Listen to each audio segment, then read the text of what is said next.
heard about this couple that decided to cook dinner together to bond. By the end of the night, the smoke alarm was going off, the takeout driver knew their address by heart, and they were arguing over who forgot to preheat the oven. Moral of the story, love is patient, but it's not always a good shelf. Welcome to the Ask Me Anything podcast, NC. I know it's been too long, please forgive me for the hold up. But I've been going through a lot of things. I know I got a past, I ain't perfect, homie, so what? God's still anointing me the king. Me the king. Me the king. Me the king. Me the king. What's up, family? You're now rocking with the best. I am your host, J.Locke. Thank y'all for tuning in to the Ask Me Anything podcast, NC, where we keep it real about love, life, and leveling up your mind. We laugh, we learn, and we talk about the stuff people are scared to say out loud. Now, without further ado, let's get into it. Number 1, lack of loyalty. So in our community, loyalty is everything, but it's also the first thing that gets tested. Over half of black adults, 51%, have been betrayed by somebody that they have trusted wholeheartedly. And for us, loyalty isn't optional. Howard University found it's the number one thing we want in a partner, more than looks, money, or even love. Yet, here's the kicker. Infidelity hits black couples harder, 28% versus the national 23%. That's plain behind stats. Number 2, trust issues. We don't hand out trust easily, and when we do, it's usually after we've been burned before. 63% of us say we've got a hard time fully trusting new people. Black men, almost half of us, 48%, believe real trust isn't built in months, it takes years. Number 3, women are different these days. Times have changed. The sisters are built different today. And I mean that in every way. In 20 years, the number of black women holding their own financially has doubled. 61% say they're choosing self-fulfillment over marriage. That's not because they don't value love, it's because they refuse to settle. Now, it's also fair to say that in the United States, the welfare program, especially those from the mid-20th century, also included rules that penalized low-income households if an able-bodied man was living in the home. These policies, sometimes referred to as man in the house rules, were intended to prevent families from receiving government aid if it was believed that man could financially support them. For many black families, this created a painful and lasting effect. So a lot of that dropped out of necessity. You didn't see a father in the home. You didn't see a two-home system at work. So that became the thing. I don't need a man. I don't have a man. I have to still survive and take care of my children. So fellas, in closing, I guess I'm saying respect the shift.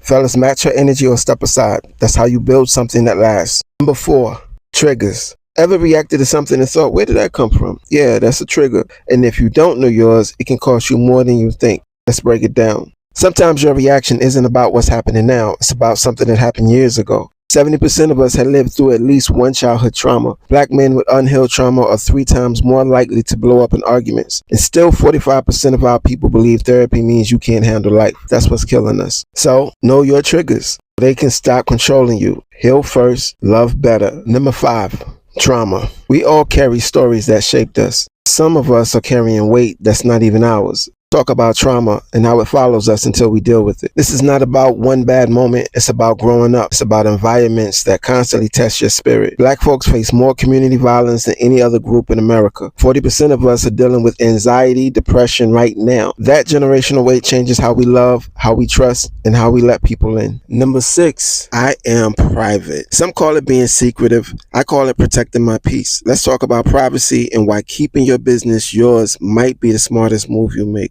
57% of black men say no thanks to posting relationship stuff online. 1 in 3 of us have been victims of gossip or public shaming, often from our own circles. This isn't about hiding. It's about knowing that not everyone clapping for you is rooting for you. Protecting your relationship isn't shady, it's safe. Privacy isn't about hiding. It's about guarding what matters. Keep your peace.